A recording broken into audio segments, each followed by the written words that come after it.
நாளோடு எங்களை விட்டுட்டு ஒரு சாக எப்படி இருப்பா? என்ன மாதிரி இருப்பா? இந்த வேதனையில நான் ரோட்டா தெரிய எந்த புருஷன் சரியோ இது ஒருத்தருக்கு ஒன்றும் விளங்காது, எனக்கு தான் விளங்கும். எந்த புருஷன் 3 வயசு ஆம்பளை பிள்ளை, 11 வயசு பொம்பளை பிள்ளை, மனம் பாதிக்கப்பட்டு போச்சு, மனநிலை சரி, என்ன இருந்து நிம்மதி இல்லை. மருந்த கமரோன் மருந்தை வாங்கி கல்மணிசை வாங்கி பிள்ளைகளுக்கு கொடுத்து பிள்ளைகளை அறையில் கூட்டிட்டு வெளியில போய் தான் குடிச்சு போட்டு பிள்ளைகள் குடிச்சதுக்கு போய் அதுகள் சரி.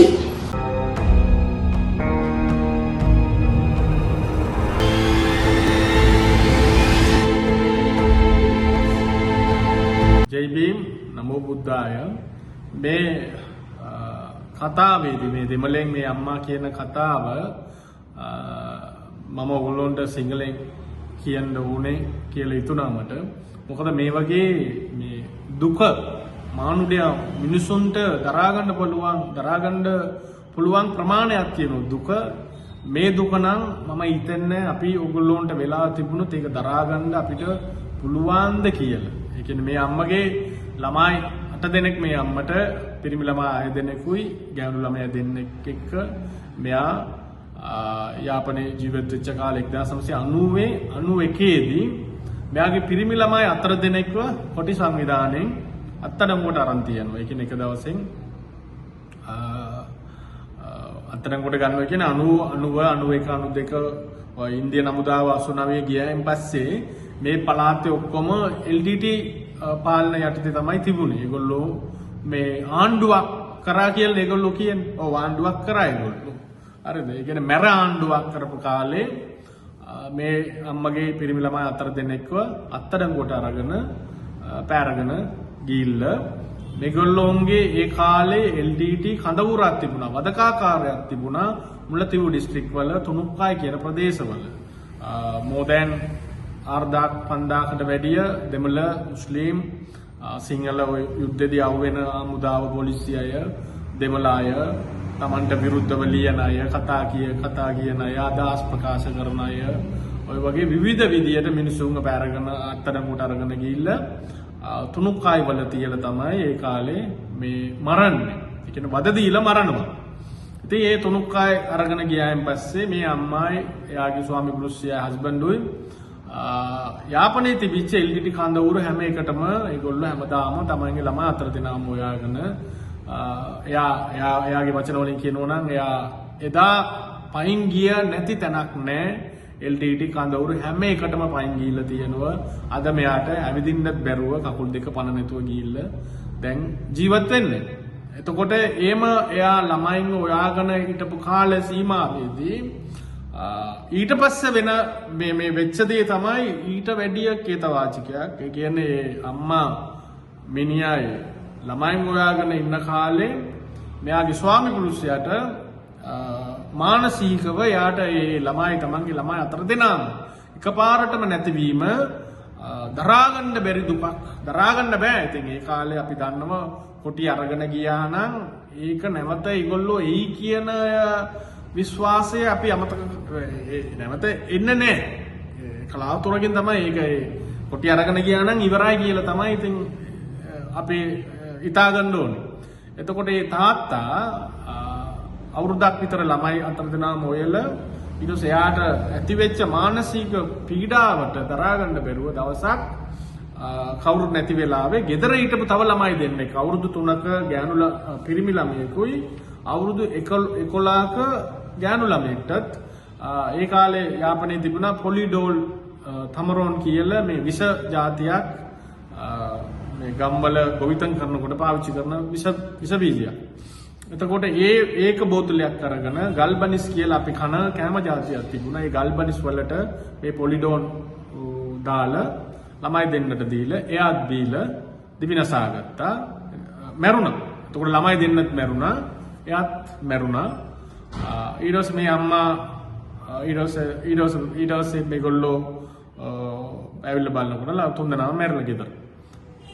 එතකොට බලන්න දැන් 4 දෙනෙක් කොටි අරගෙන ගිහිල්ලා 4 දෙනාම නෑ. ගෙදර තිබිච්ච ළමයි දෙන්නවත් මිනිහත් දිවිනසාගෙන සුසයිඩ් කරාගෙන මේ 3 දෙනාත් මැරිලා තුන 7 දෙනෙක් එකපාරටම මේ අම්මට නැති වෙනවා. ඊට පස්සේ කොහොමද මිනිස්සු ජීවත් වෙන්නේ? හිතලා බලන්න මේ වගේ දුකක් දරාගන්න පුළුවන් ප්‍රමාණයක් තියෙන මිනිසුන්ට. ඉතින් මට මේක කොහොමද කියන්නේ කියලාවත් මට මේ වචනේ ඉන්නේ නැහැ. ඇත්තටම මොකද මම දිගටම මේ අම්මලා මේ මමයි දයානි මගේ බිරිඳයි මෙයාගේ ගෙදරට පළවෙනි වතාවට යනකොට අපිට අදත් මතකයි එයා දවස් ගාණක් උයලා නැතුව මේ හිටියා. මොකද උයන්න නැහැ එයාට. ළමයි එච්චරට ඊට පස්සේ අපි ගිහිල්ලා අපි යාව ආරක්ෂා කරලා අද වෙනතුරු අපි යාත් එක්ක යාව බලා ගන්නවා. නමුත් මේ මට කියන්න ඕනේ මේ කතාවේ ඇතුලේ මේ කොටි රජ කරපු කාලේ නැත්නම් කොටි ආණ්ඩු කරපු කාලේ මේ වගේ දේවල් තමයි උනේ. ඊට පස්සේ මේ අරගෙන ගිය ළමයි 4 දෙනාගෙන් 3 දෙනෙක්ව කොටියේ තුනුක්කයි තියලා මරලා අවුරුදු දෙකමාරෙන් පස්සේ එක්කෙනෙක් රිලීස් වුණා. එක්කෙනෙක් ආවා. එයා තාම ඉන්නවා. එයා බැඳලා වෙනම මේ අම්මත් එක්ක ඉන්නවා. තව ළමයෙකුත් ඉතුරු වෙච්ච ළමයෙකුත් ඉන්නවා. එතකොට ළමයි 8 දෙනෙක්ගෙන් 6 දෙනෙක් මැරුණා. එක ළමයෙක් ලෙඩ වෙලා මැරුණා.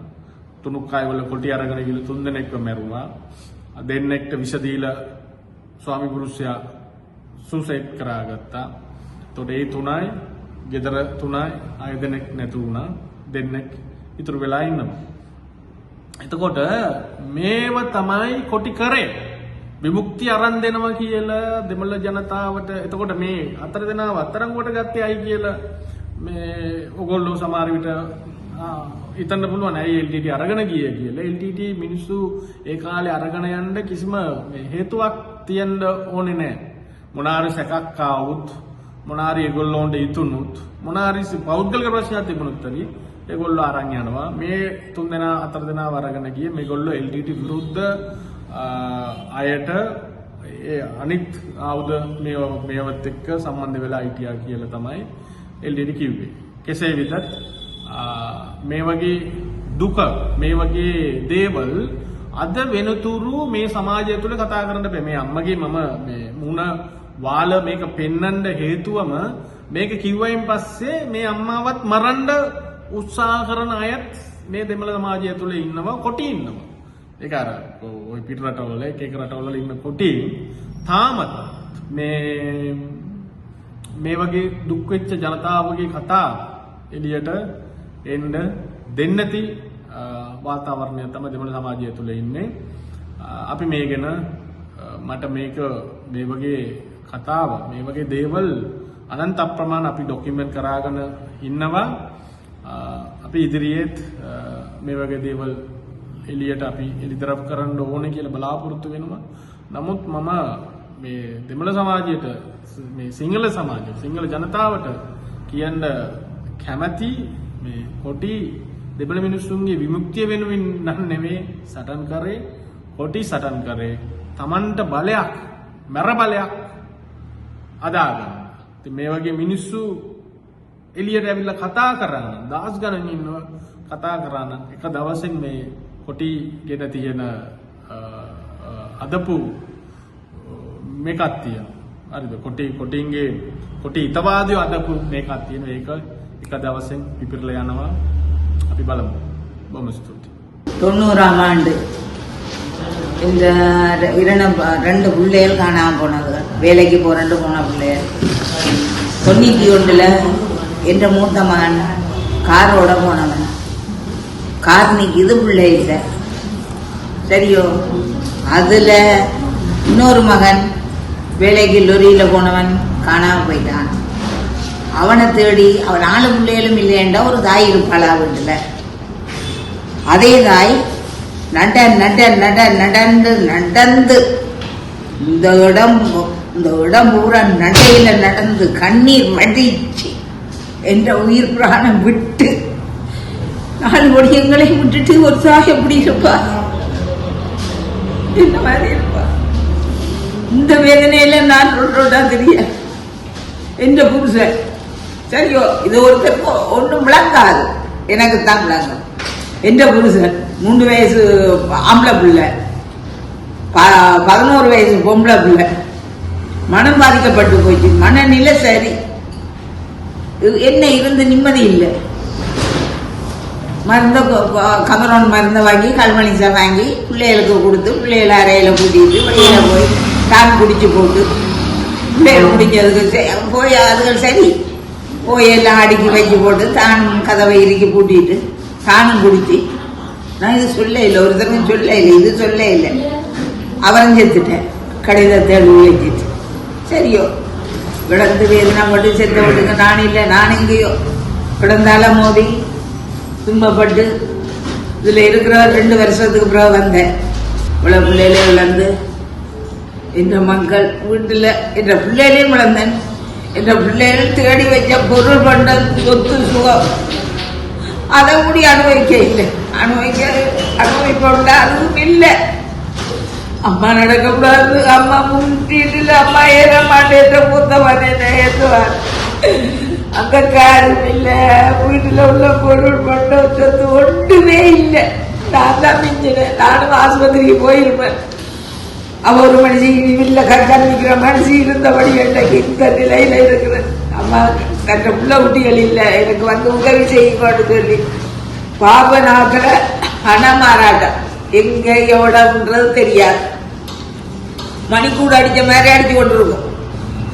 அவ கூப்பிட்டா நான் காட்டி தரமா அந்த கல்யாணம் வந்து சிவகாமி அவங்க கோயிலுக்கு என்ன கூட்டி கொண்டு போய் ஒரு கொட்டில் போட்டு தனக்கும் பக்கத்துல கொட்டில் போட்டு கஜாயா வந்த காட்டி காட்டி தந்து 4 பிள்ளைகள் ஓடியாந்து அதுகளோட புழங்கி ஒரு சீரா வந்தனா. சீரா வந்துதான் இன்னைக்கு கூட முன்னிலையில நின்று கதைக்கிறேன். சொத்து எனக்கு காசு பணம் உடுப்பு நகை நட்டு ஒன்றுமே வேண்டாம். என் பிள்ளைகள் சொத்துன்னு நினைச்ச எனக்கு கடவுள் என்ன சொத்துகள் அது என்ன சொல்லல ஒன்றும் சொல்லவே இல்லை. அம்மாவுக்கு தலையெழுச்சாயிட்ட பண்ற பாடு எனக்கு தான் தெரியும். அப்படிப்பட்ட சொத்துக்களை எல்லாம் இழந்து இன்றைக்கு என்ன காசு போன சொத்து இன்றைக்கு செத்து போனாலும் என்ன தூக்கி போட காசும் இல்லை, ஒரு பொட்டி வாங்கக்கூடிய காசு இல்லை, பணம் இல்லை, ஒன்றும் இல்லை. திண்டாது மாதிரி பகசியும் பட்டினி 3 நாளைக்கு 2 நாளைக்கு அப்படி கிடக்குற. சொல்லவா இன்னும் சொல்லவா என்னால இயலாது. மனசி மாதிரி திரியிற அப்படி எல்லாருக்கும் பார்வையா தான் தெரியும். என்ற மனம் குமுறளவு என்ற வேதனையை துன்பங்கள் முடியே கண்ணில வடிச்சு முடியே முறையிட்டு ஓஞ்சி போன என்னாலேயே இல்லாது. கடைசியா நடந்து திரும்பி என்ற காலம் இயலாம போச்சு. நான் உழைப்பாளி, சும்மா இல்லை. நான் உழைப்பாளி, ஆம்பளைக்கு நிகரான் என்று உழைச்சவள் நான். என்ற மகன் உழைப்பான், என்ற புருஷன் ஒரு பக்கத்தால் உழைப்பு. நான் ஆக்களை பிடிச்சி வச்சிருந்தா இருக்கிறார் தெரியும், பாக்கு தெரியும் எல்லா மக்களுக்கும். யா ஆக்களை சம்பளத்துக்கு பிடிப்பேன், யா போட்டு வியாபாரம் மருந்து சொன்னாங்க. வருஷத்துல சந்தை பணம் இங்க முதலாளி அம்மா வாரா கார்ல போய் இறங்குவேன், மகனை ஏற்றி கொண்டு போவான். அப்படின்னு இருந்தனா முதலாளி அம்மா சந்திரிகா அம்மா சினிமா மாண்டு பேர் எடுத்தவள் நான். இந்த சுண்ணாத்துல இன்றைக்கு விசரி பைத்தியக்காரி பிச்சைக்காரி தெரியுமா? அது அப்படி கிடந்து இன்றைக்கு கேவலத்துல நிக்கிறேன்.